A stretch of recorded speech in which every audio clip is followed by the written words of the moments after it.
Here we go. It's Mississippi State time. Thank you for checking out the Swami Brothers channel.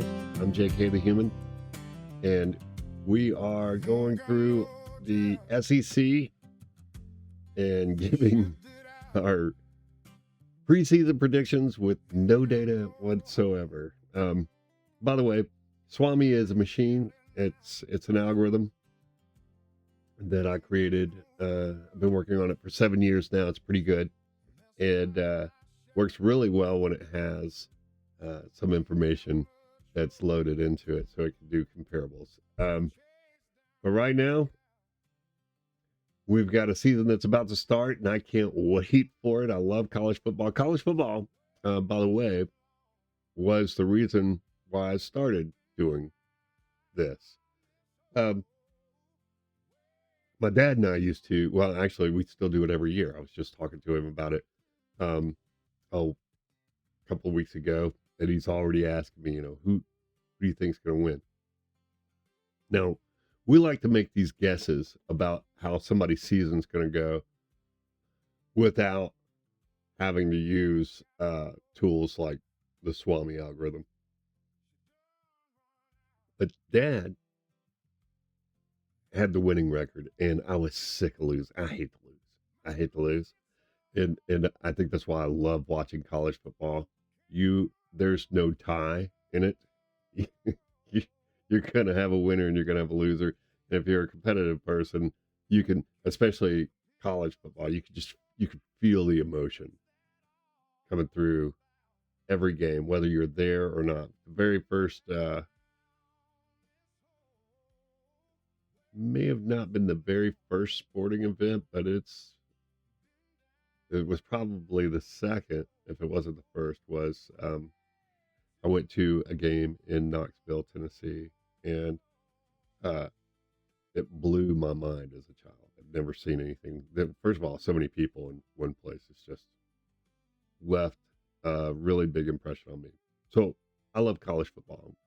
Out of that came the Swami machine, and the Swami machine does more than football. It does baseball, basketball, basically all the sports that I can put into it. And we're growing it so that it can do other sports that we haven't tried yet either. But today, it's all about Mississippi State. We're here to talk about what's going on there. And I have some notes over here. I'm gonna pull up. I'm gonna go ahead and transition the screen to the season while I read this as we get ready. But Mississippi State's a little different than most of the teams we've covered. This isn't a new coach story. Jeff Lebby, hope I'm saying that right, Jeff, sorry, is entering his third season in Starkville. He also serves as his own offensive coordinator, interesting, and calls the plays himself. I used to know there was another coach that did that, and he was with Georgia Tech forever, but I used to love watching him. He would send the play in by rotating players, and he would just tell the next player, hey, he would whisper it in his ear, here's what or scream in the ear hole, I don't know, but this is what the play is. And that guy had to run it, and it was every time they changed their sets of plays, the call came from the sideline like that. No in helmet audio, no signs being held up on the sideline. So hats off to a coach that can do that. And that's a lot going on that you got to keep up with. But serving as your own offensive coordinator, it's got to free you up to get analysts or something else going on, and it'll be interesting to see how they build out the rest of the coaching staff if he's covering that. That in itself is a story, right? So serves as his own offensive coordinator, calls the plays himself. Since that's not the norm, his first season was rough. A 2-10 finish. They have patience there at Mississippi State. They really like Coach Jeff. But last year had real promise early, had a 4-0 start that included a win over ranked Arizona State. I remember that before things fell apart. Yeah. So I don't remember if it was injuries, but I think it was. Anyway, the real story this offseason is on defense. Lebby brought back Zach Arnett as defensive coordinator, and here's the twist. Arnett used to be Mississippi State's own head coach. He held the DC role back in 2020 through 2022, but he was promoted to head coach uh, and was fired 10 games into the 2023 season. Ouch. Now he's back. He's back, but he's in a different chair.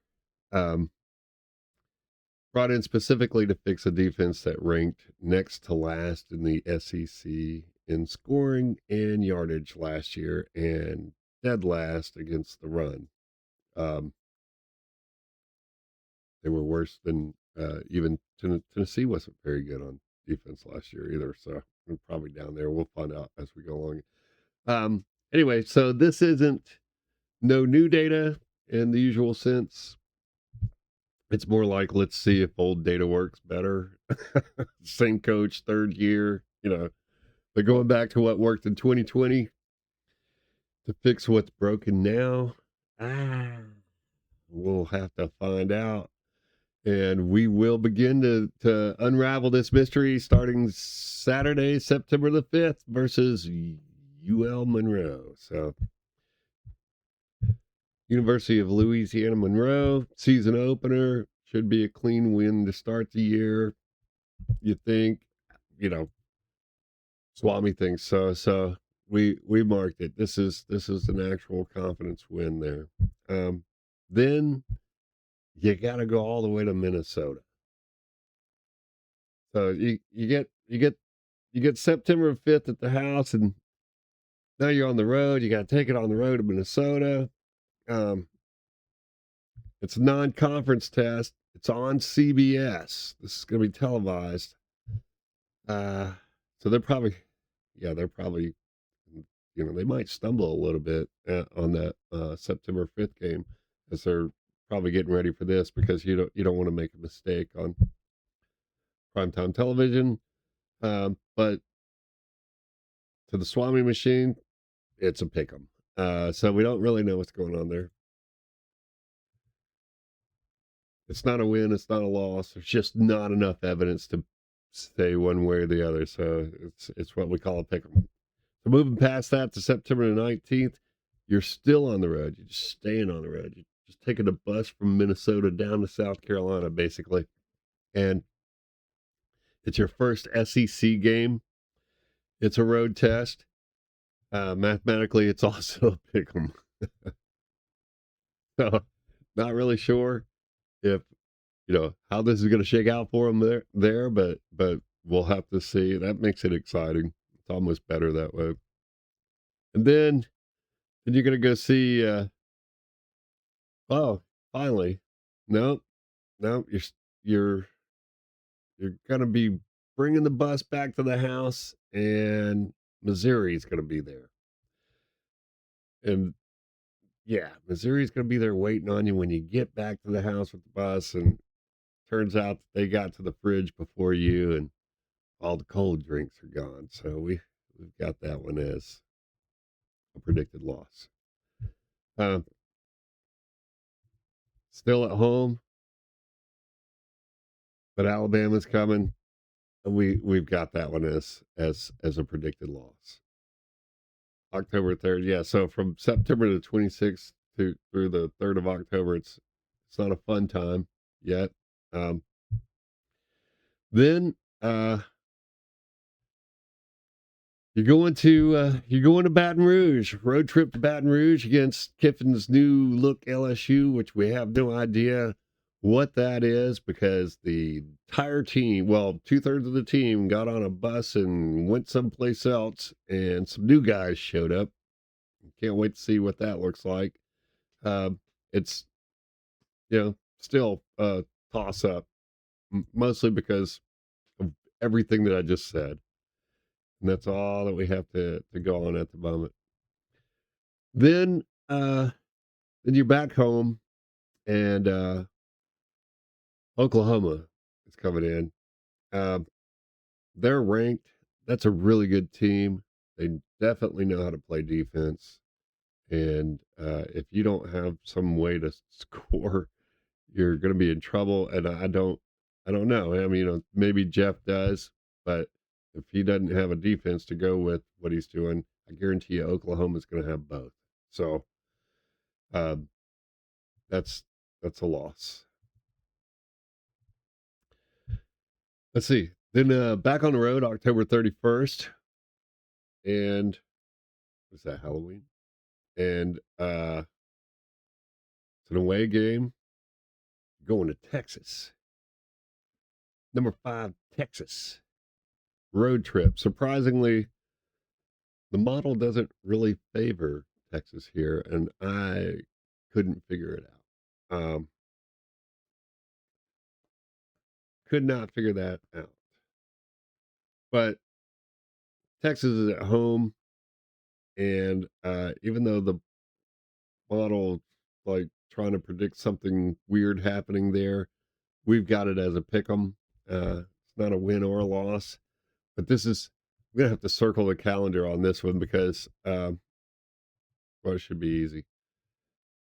The fact that it's finding something like that now, uh, these are the things where I go ahead and mark them and just wait and see how it changes its mind after week one. Once we start plugging in some math into this model, into the machine, it's going to shift its position on a lot of things. But the fact that this is not, it didn't say, yeah, absolutely, something's going to happen here. So everything in yellow is obviously not finished, I guess.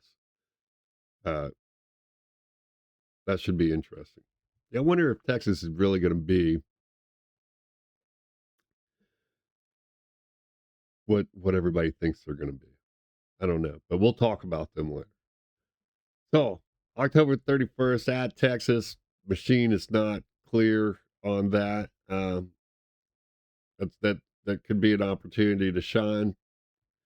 Then Saturday, November 7th,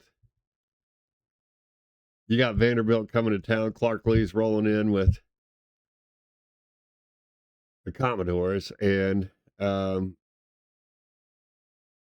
Swami thinks that is a predicted loss. That's